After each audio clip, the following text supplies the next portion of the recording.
are some medical questions y'all get? Just shout it out. I don't Side effects. Say again? No real HGH. There's no real HGH in the product! Side effects. It's a synthetic. It's what? Side effects. You have side effects. Doctor wants data. My doctor needs data. How does it get through the skin? It's too damn big. Too many dolphins. Does it cause cancer? Oh, jeez. Everything causes cancer. Have you been outside and smelled it? You serious? Alright, so these are some of the, we're going to talk about some of the medical objections, right? Alright, so for every medical objection, there's only one response you need to know. What I do really well, and why I'm so popular with my patients, and I speak a lot, is because I can take really simple things and just give you what you need to know. Okay? So for all those questions y'all have, there's only one response. And it's the response that you guys experience in your doctor's offices every single time you go to see a doctor. Okay? And the answer is, it doesn't really matter. It doesn't matter. How much HGH is in the bottle? Doesn't really matter. Are there side effects? Who knows? Does it cause cancer? Maybe. Now, I think Joe's mouth is like, oh my God, that's not why I brought you here. But if you think about it, isn't that the honest truth? In fact, I'd be lying to you if I told you otherwise, right? In fact, every time you guys go see a doctor, they tell you the same thing, right? They'll say, hey, your blood pressure's kind of high. You're a little bit stressed out. I want you to try this medicine. And they'll say, well, what are the side effects? What do they say? Well, there's some minimal side effects. You might get a little nausea, a little lightheadedness, but we don't really know. And what does he tell you next? Let's just try it and see. Come back in a month. Let's see how you feel. Is that right? Yes. Totally true.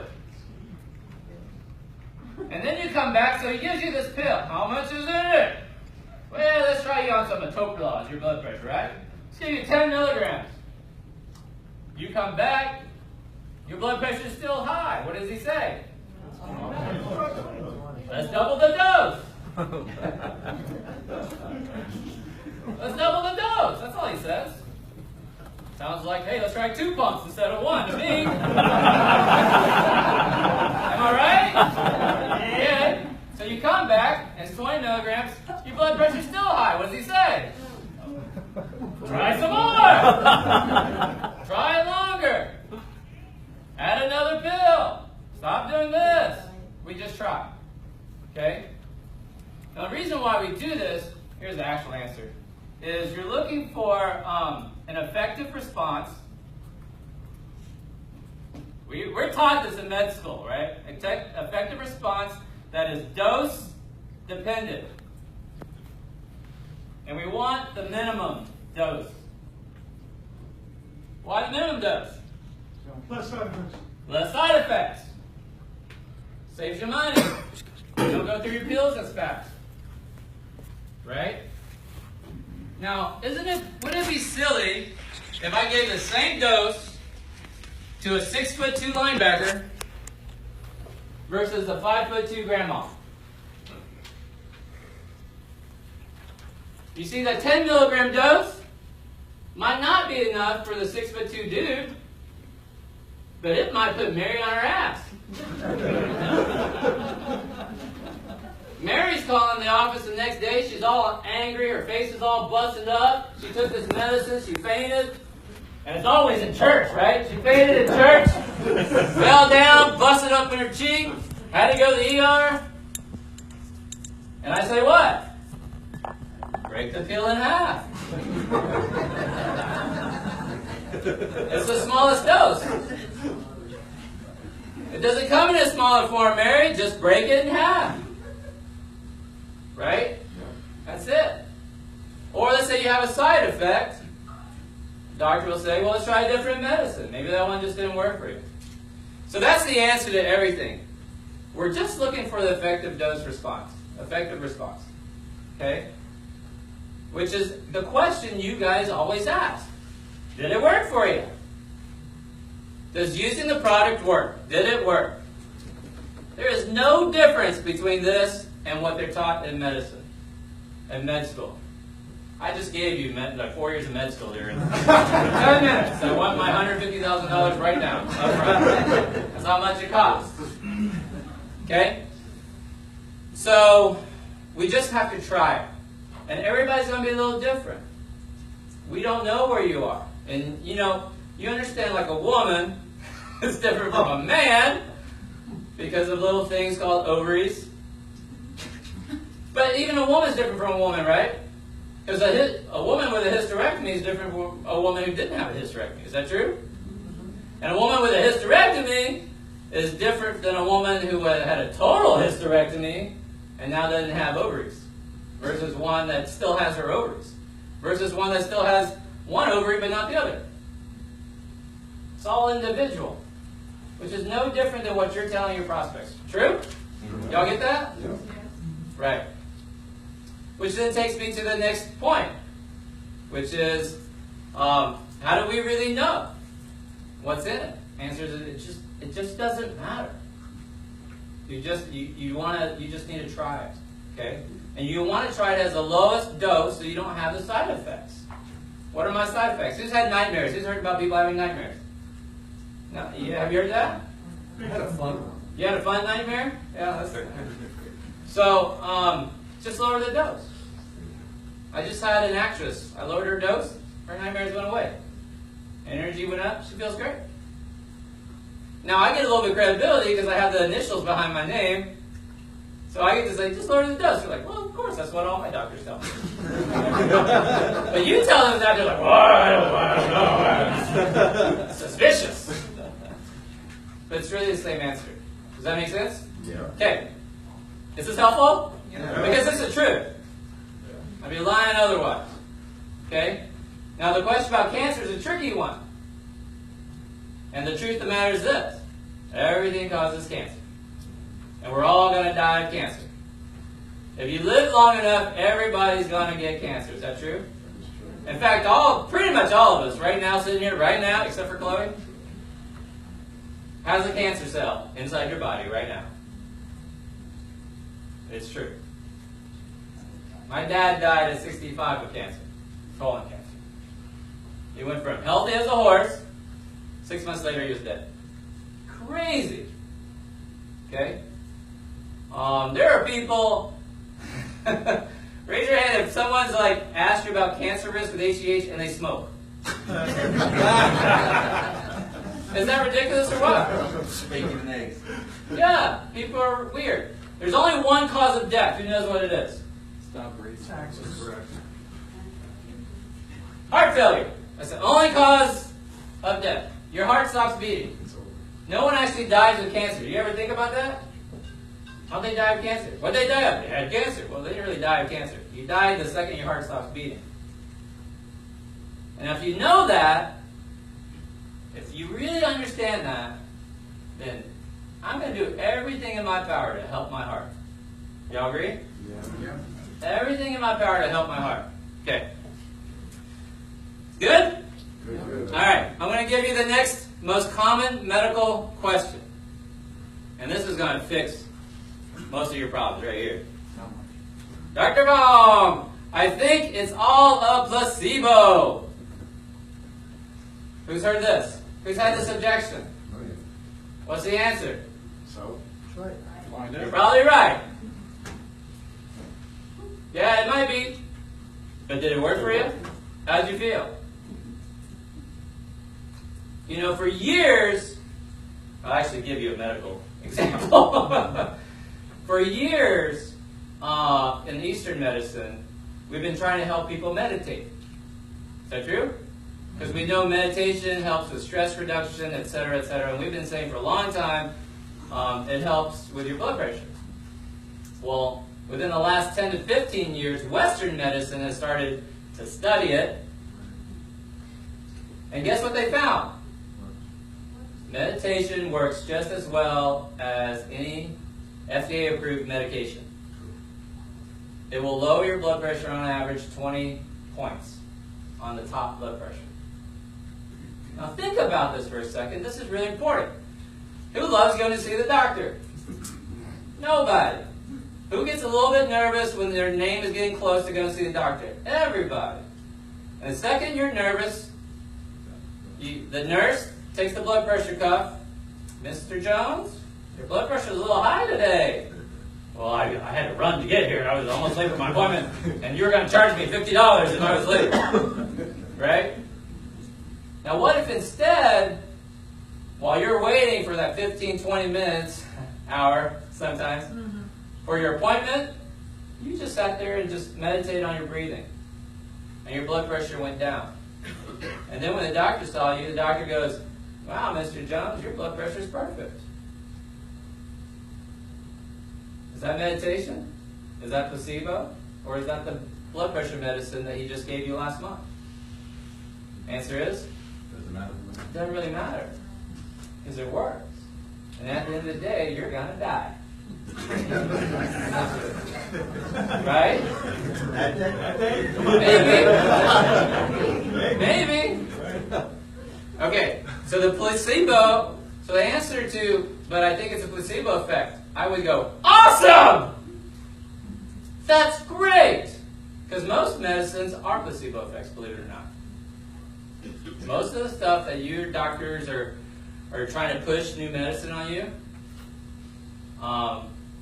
don't have an increased benefit compared to like older medicines.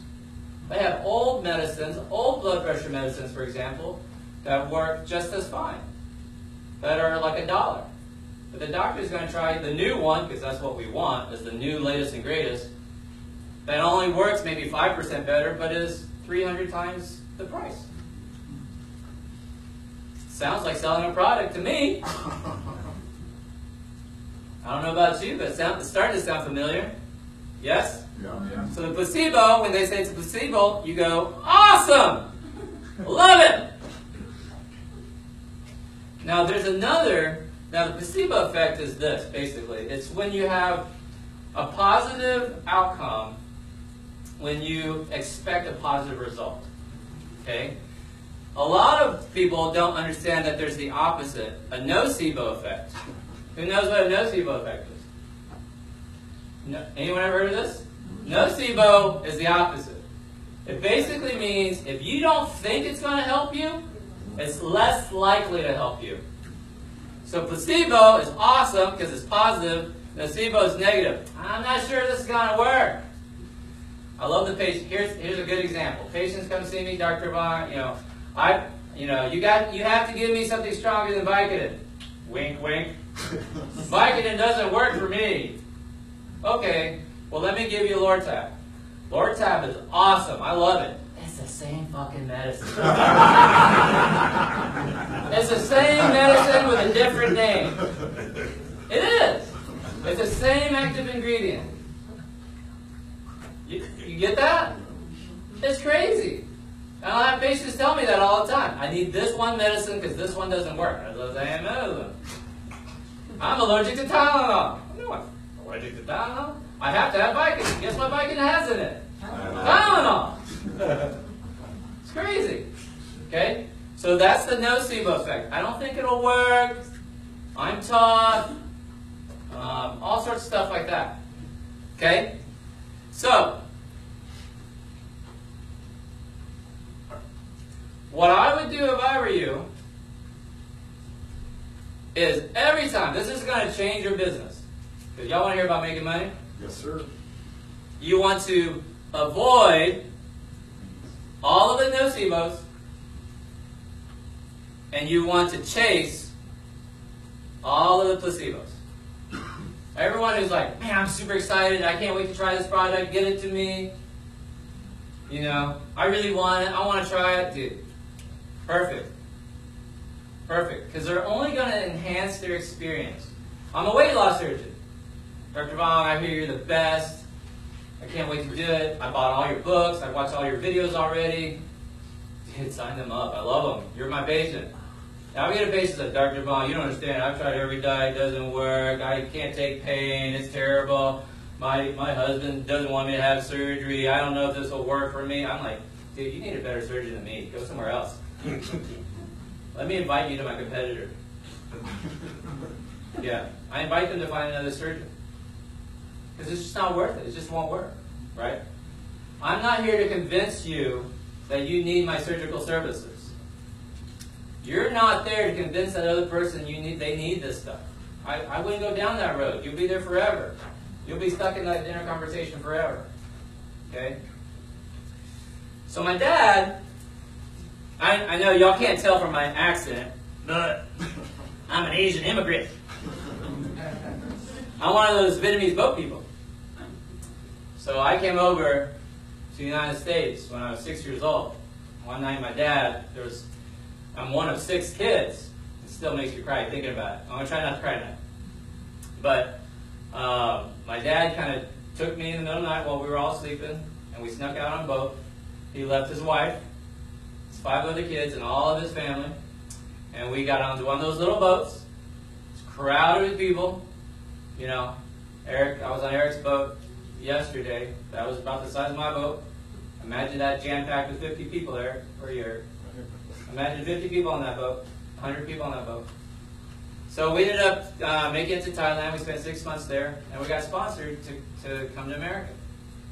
And it was funny, you know, I was about 4.5, 5 years old at the time, and we get on the plane, and it was a big plane, right? It was a big plane. And they had one of those movie screens in the front. Now, I don't have any childhood memories, but I remember this. And my dad's like, yeah, we're going to this country called America. Okay. And they showed this movie during the flight. And it was a cowboy and Indian movie. And I'd never seen a movie before. And I was a little kid. And it was like, you know, cowboys like an Indian, the guns, they're shooting, the guys are shooting, the Indians are running around, you know, like shooting arrows. And I remember this scene. There's like this one cowboy gets hit with an arrow, and he falls down. And then suddenly, this Indian, this Native American, comes up and is like, ah! And like scalps the dude, and holds up his scalp. And I'm a little kid watching, and I'm like, ah! Ah! I'm there thinking, oh my God, this is where we're going! Like, ah! I'm terrified!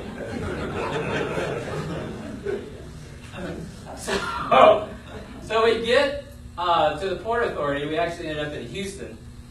And we just get off the plane. We don't have luggage. I mean, all we have is clothes on our back. Don't think we even had a toothbrush. And somehow, by the grace of God, we made it through the night. I don't know where we ended up, but my dad was 36 when he got here, and I was 6 years old. Okay? So my dad was 36, and in 16 years later, at the age of 52, after starting over again in a new country, can't read the language, can't speak the language, can't read, doesn't know a stop sign from a go sign, doesn't know anything, doesn't know anybody, has no resources, no connections. In 16 short years, at the age of 52, he retires independently wealthy. Hey, round of applause for my dad. How about that? And that, my friends, is what we call the American dream. Amen? Amen. American dream, right there. Anybody want to know how my dad did it? Yeah. Who wants to know how my dad did it? Placebo effect. Nah. Real estate. He figured he could buy a house, rent it out for $500. It was back in the 80s. The bank would get, 300 of it, 400 of it. He'd keep 100. And he did that till his monthly checks got to be $10,000, $15,000, $20,000 a month. Right? Pretty amazing. True? True. Okay. So we get to America. I'm 6 years old. By second grade, I was speaking a little English by then, and I tested out. I had a counselor. I still remember his name. Funny how these things, you certain details. His name was Tony Gibson. If he's still alive, we're going to hunt this man down. So he sees this little skinny Asian kid, can't speak much English, but he identified me beginning of second grade year as gifted and talented, and I got taken off and got to spend a special class once a week with gifted kids, right? So I tested out, went to college, got into med school, became a surgeon, right? And I started my practice when I was 32 years old. When I was 2008, Hurricane Ike, I finished residency in 2005. 2008, Hurricane Ike came through Galveston, Houston, where I was living, and totally wiped out my neighborhood. You know that storm tracker that has a red line? That red line went right through my living room. And at that time, so this is Duck, I was about 36 years old. And I had real estate, because that's what my dad did. So I bought rental house properties, beachfront properties, and I thought I was a big shot. I had $4 million worth of real estate. And if you're a young real estate investor, you want to invest in real estate? When someone says they have $4 million in real estate, what do they really mean? They have $4 million of debt, is what they really mean. So when Hurricane Ike came through, wiped it out. Now let me tell you something, because I know y'all had Sandy a few years ago. If you ever get hit by a hurricane, you want it gone. You want the property gone. You want to take it, there's nothing left. The last thing you want is a bunch of property that's got little roof leaks, water got in, you got damage, you can't rent it out, but the bank still wants their mortgage. Now you're screwed. Okay? So I lost everything. I couldn't operate for 6 months. The hospital I worked for, everything like that was destroyed. My practice went under. And at 36 years old, I found myself starting over again. Starting over again. From nothing. So around the age of 40, I discovered a method. And by the time I was 45 years old, I'm 45 now. Looks good, right? It's that HGH, I'm telling you, man. Looking pretty good. So, in this March, the hospital I was working for, we were the busiest bariatric program in the state of New Mexico. I had a huge still have a huge social media following, all that stuff. They decided to no longer employ a bariatric surgeon. I was like, what? Yeah, we decided not to employ you anymore. Okay. So I started looking for other jobs, and then I started thinking, I don't know if I want to do surgery anymore.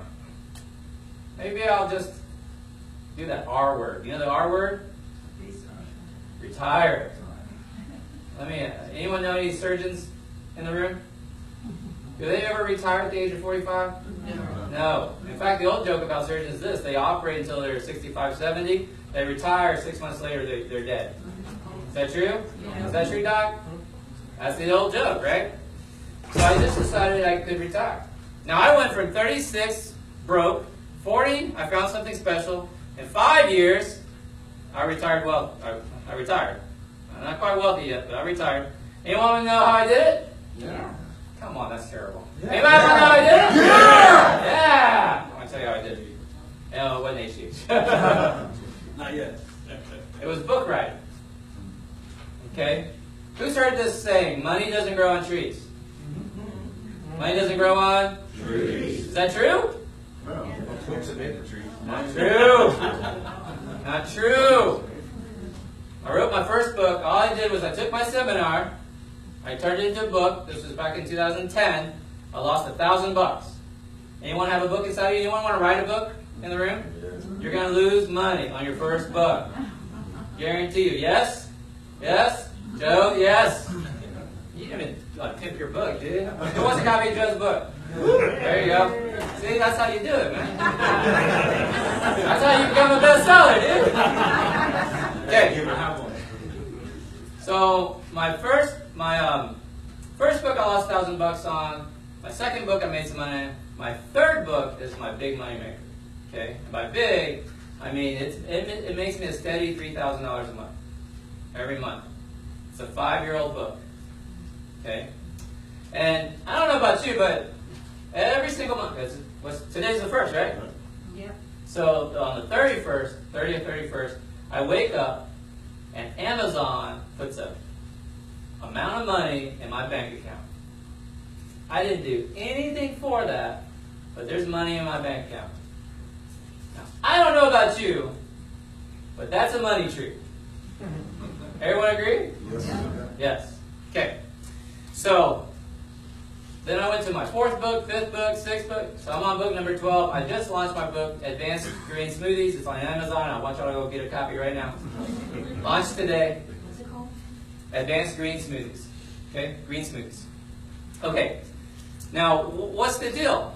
So I have 1, 2, 3, up to 12, right? Books, right? This was a loser, like it died. Now this was a big one, loser, big one, big one, big one. Now what I realized was every time I write a book, it's potential. It's a little plant. It's a shrub. I plant that shrub. And my job is to nurture it. Any gardeners? Yes, gardeners? You plant it, and then what? No. You gotta pay attention to it. And nurture it, love it, talk to it. I sing to my garden sometimes, you know? I nurture it, I water it. You can't walk away from it. Is that true? Otherwise, what happens? First hot day, it's gone. Okay, so you got to nurture it. Here's the thing. You don't know which one of those plants that you put in the ground is going to grow. Is that true? Yes. Some plants you plant off in the corner of the yard, terrible soil, it grows. Just because you watered it. Now, I never know which one of my books is going to take off. Just like I didn't know it was that 3rd book that was going to take off. Because my 5th book is my 2nd best-selling book. Okay? Now I get enough residual income that when my bosses said they were no longer going to employ me, I said, if I cut out this little expense right here, if Chloe doesn't go to private school anymore, if she just goes to public school, I'm kidding, baby. She gets to go to public school, private school. So I just thought, you know, like I don't have to work. And it's the weirdest thing because I never sat down and did the math. I never sat down and did the math. Until I was forced to sit down and I said, dude, I need this much every month. I get this much from Amazon every month. I think that's retirement. And I think I will take it. Sound good? Yeah. Okay. Now, what happened here? My dad was 36, I'm 36. He took 16 years. I took 5 years. Sound good? Yes. Now, why am I telling you this? You're here tonight for a very special opportunity. I wanted to talk about medical the first half. The second half, this half was about opportunity. My story of my past is a story of opportunity. And that's what I came to share with you tonight. The opportunity that is sitting in front of you, if you're willing to just take it. Don't shy away from it. Every prospect that you talk to is a shrub for you, is an opportunity for you. And you'll never know which one's going to take off. You'll never know which one's going to turn into your money tree. But if you walk away from it, it's going to die. You have to spend the time and nurture it, water it, pay it attention. And that's how this business is going to grow for you. Does that make sense what I'm saying? Mm-hmm. The reason why I was able to do this was because in 2010, I saw the opportunity in print on demand, self-publishing books. And I just figured out how to do it. At some point, I'm going to have about 100, 200 books. Y'all do that math. But y'all, I mean, you could have a group like, what's there, 50 people here tonight? You could have a group every single week planting shrubs every single week. Your possibility, you don't need years, right? You don't need years. You don't even need months. You're talking, if you really go whole hog, you're talking weeks. You could retire yourself in the next 3 to 6 months. I can't make any financial promises. But you get the idea behind what I'm saying, yes? And really, that's why I'm here in front of you tonight. It's not to answer all the medical objections, because they're really silly. Oh, which takes me to my last point. Raise your hand if you like to be told you're wrong. What, nobody? Nobody in this this room likes to be told they're wrong, that they can do it better, that your way's better? When I realized that nobody likes to be told they're wrong, I gave up all need to control. I gave up all the need to be right.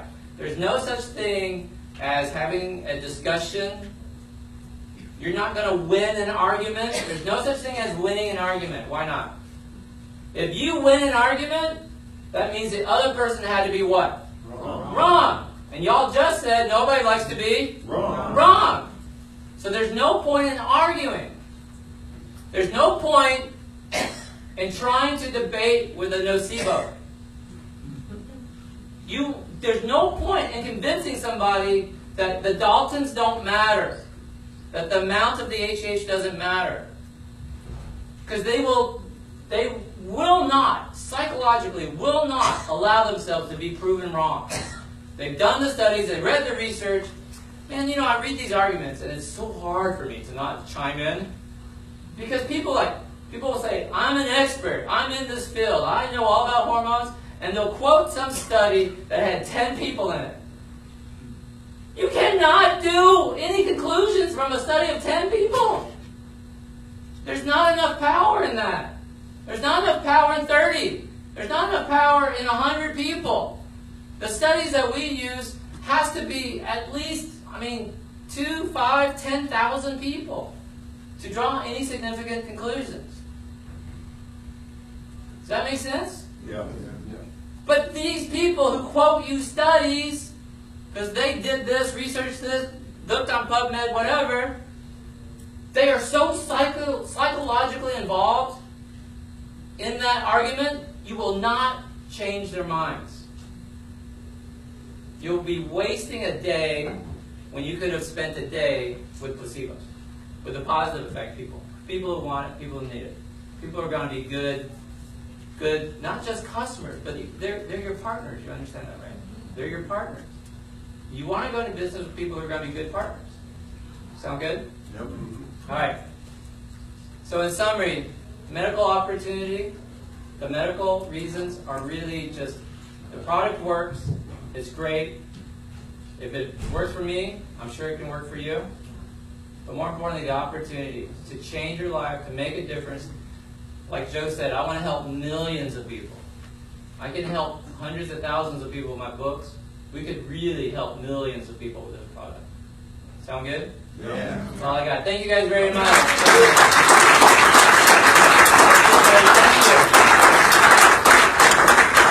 Thank you so much. Wow. That was awesome. Good. We're at the price of admission, right? So, speaking of the product, anybody want to tell us a little testimonial? Someone's been on a product a few weeks, a few months? Anybody? Yeah, ladies in the corner. All right. Microphone. I can talk about it. I'm Claire Mulqueen. I got on the gel about 2 weeks ago. I haven't slept through the night probably in about 10 years. My Fitbit shows I am sleeping through the night. I'm awake a little in the beginning of the night and awake a little bit at the end. I'm in deep sleep that I've never been in because if I look at my Fitbit from June, I was just in light sleep all night long. I did initially start to get hot flashes, which I never had before. So I just halved my dose. I just brought it down, and now I'm fine. I have energy. I'm getting up. I feel alive again. I was getting that menopausal depression stuff going on, and I don't tend to be depressed. I'm pretty upbeat. You know what I'm talking about? I'm married. I'm around women a lot. I think it's bad on you guys. And my husband also joined the company with me. Yeah. And he, I told him he couldn't have the gel until we got ours. So he started for about 2 weeks. He was feeling great, and I said, no, that's it. I need it. So, I do want to give you all a couple of medical things since that's really why I brought here. So, the top 2 most preventable causes of death. Anyone know what they are? That means these are things that you do that if you stop doing, you would live longer. Number 1 is what? Smoking. No, smoking. But people still smoke, is that true? Yep. Some of y'all in this room still smoke. Y'all need to stop.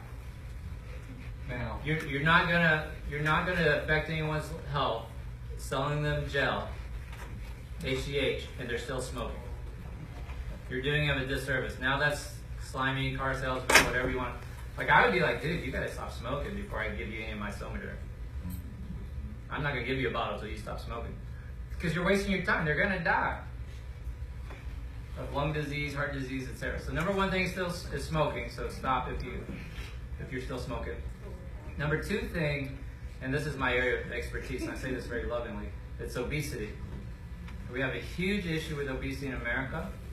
Obesity will soon overtake smoking as the number one cause because it's so rampant. And it affects your body on a very systemic level. And it's not just the junk in your trunk. It's not just the side saddles, but it's actually the fat inside your body that's actually more dangerous. So you have actual fat, it's funny, and I don't mean this laughingly, it's kind of funny though. Like obese people come see me, he said, Dr. Baum, my doctor, I gotta have surgery. Why? My doctor told me I have a fatty liver. Well, you got a fatty everything. But it's true, right? Like, how did I get a fatty liver? What do you think fatty means? There's too much fat in your liver. So there's fat in your liver. There's actually, and this is the dangerous part, there's fat around your heart. Actually around your heart. You can go Google images of a normal heart versus a heart from an obese person. There's just layers of fat around your heart. And that's not even to mention the fat inside your blood vessels themselves that keep them from pumping, right? So that's issues with leg, varicose veins, and all that sort of stuff. That's a blood flow issue. That's a heart issue. People talk about edema. That's a heart issue. That's not a swollen leg issue. Y'all get that, right? It's a heart pumping problem. What's the only reason why people die? Heart stops. Heart stops. It's the only reason. Okay? So you've got to get your weight, which is under control, which is nice. Now, I wouldn't promote it. I wouldn't push it too hard. If you got someone who's like 350 pounds, get on some Somaderm, you're going to lose weight. Like, they need to come see me. But we all want to have a few pounds we want to lose, yes, especially when you get to middle age. Now, that's a more appropriate testimony, right? But don't go chasing 350-pound people telling them Somaderm is going to make them lose weight. That's a nocebo person, by the way, in case you're wondering. They're very sensitive about their weight issues. I have people from Somaderm distributors trying to contact me about morbidly obese people and using Somaderm. I'm like, listen, they need to go see a bariatric specialist. They don't need to be sold a bottle of Somaderm. You're doing them a disservice. Okay? Now, to this lady's point, we are starting to have a lot of research now talking about the importance of sleep. So her testimony about better sleep is super important. Reason why is because we're starting to understand that most of your organs will reset during your sleep period. Your brain resets. Your thyroid gland, your adrenal glands, all your endocrine organs will reset. Your hormones come in a pulsatile fashion. Your body releases, it's never a constant level in your bloodstream. That's why when people go, I tested it, listen, it doesn't matter, because if you draw the blood sample at the wrong time, it doesn't really matter, right? Just like diabetics, the blood sugars, right? It's really what's the pattern. So hormones come in a pulsatile fashion, and they get all mucked up depending on what you've done with your lifestyle, your genetics. Most of it's lifestyle, quite honestly. Certain behaviors you have, certain things that doctors did to you. True? Yeah. Okay, so sleep is becoming very important. So if you're a newer distributor and you want to get someone hooked, don't go about it about the obesity way. Do the sleep way. The sleep way is super important. If y'all want to do anything tonight leaving here, go on the internet, Google sleep. Google the new importance of sleep. It's really a hot field right now. Yeah? That was worth it coming this way, I'm telling you. You're going to really get more people on their sleep. And that's like one of the first And that's my next point. It can happen Everyone, within lots of days. people need it. So a lot of people have trouble sleeping because of, who asked me about Energy Bull drinks? Energy Bull, my husband's on energy drinks, Red Bull, coffee. Alcohol actually disrupts your sleep. We think it puts you, consumers think it helps you sleep. It doesn't. It disrupts your deep sleep. TV, screens, sleeping, blue light issues. Anyone have a TV in their bedroom? I know Eric Michael does. You need to get that out of you should not have a TV in your bedroom. It's too disruptive to your cycle, and it keeps you up. I know, sorry. It also hurts you a little bit. Anyway, okay, so sleep is super important. All right. That's all I want to say on that. Thanks. I actually have a TV in my room, and when my wife's not with me, if I'm on the road or in a hotel, I play it at night, and I wake up, and what's on there? Losing weight, wrinkled skin, it's ridiculous how many people want to get better and feel better. Any other testimonials? You want to top her? You want to have one better? I'm just kidding. Go ahead. So, timing is everything, and so after talking about obesity, I'll stand up, but we're working on it. But so I don't know if anybody saw on the women's testimonial page the girl who had her hand up like this. That's me. And about 16 years ago, I shredded my labral tendon, and my arm was stuck like this for years. I was pregnant when I fell. I gave birth and nursed before we even could do an x-ray. So I didn't know, and I was literally stuck like this for years. And I was on the couch and very depressed and in tremendous pain every single minute of every single day. True story, 3 weeks ago I started, and I'm not on the couch anymore. I'm dancing around the kitchen, doing my thing, and I realize I'm doing this. And I broke down in tears. I literally can do this with no pain, you guys, in 3 weeks. Every time I do it, my husband's like, stop, stop. And I'm like, I don't need to stop, I've got the gel. I literally can do this, and it doesn't hurt at all. So it's just been absolutely a godsend to me. And what's your name? Because I do this. Rona Polera. So how many years was your arm stuck? Well, my arm was stuck for about 3.5 years, and I had I could go to about this high for the last about 13 years. I could not go wide. I definitely couldn't go in all directions, even after surgery, and I just had tremendous pain all the time. I winced if we were driving in a car and we went over a bump, or if I was sleeping and I rolled over on it, it would awaken me. If I hugged somebody, I would, it's just been, it was a nightmare. And I have literally no pain anymore. It's just unbelievable. And if it's a placebo, it's a great placebo. Excellent, thank you. Can I tell y'all one more thing about placebo? Would that be helpful? I don't know. Maybe y'all prefer to know. You want to know? Please. Yeah. Because a lot of people don't know. They've done, and Doc in the back can testify to this if you'd like to, but they've done placebo surgical procedures on people. Wow.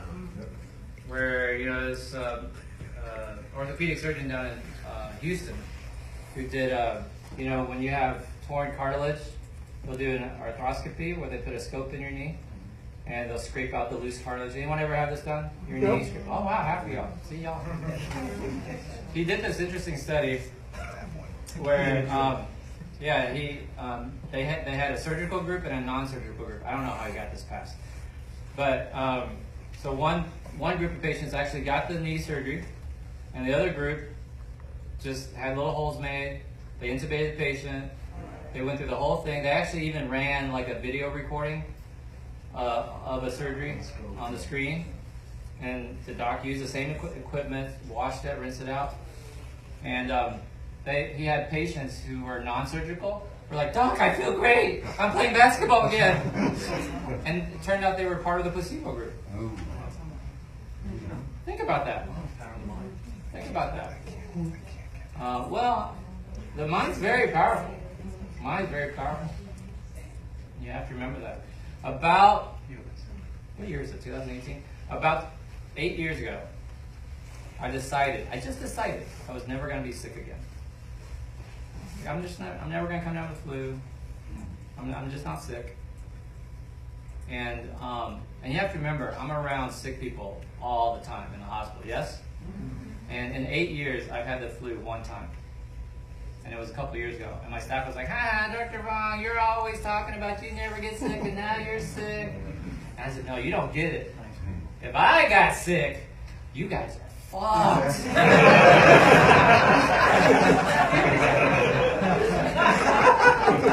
So guess what happened 2 weeks later?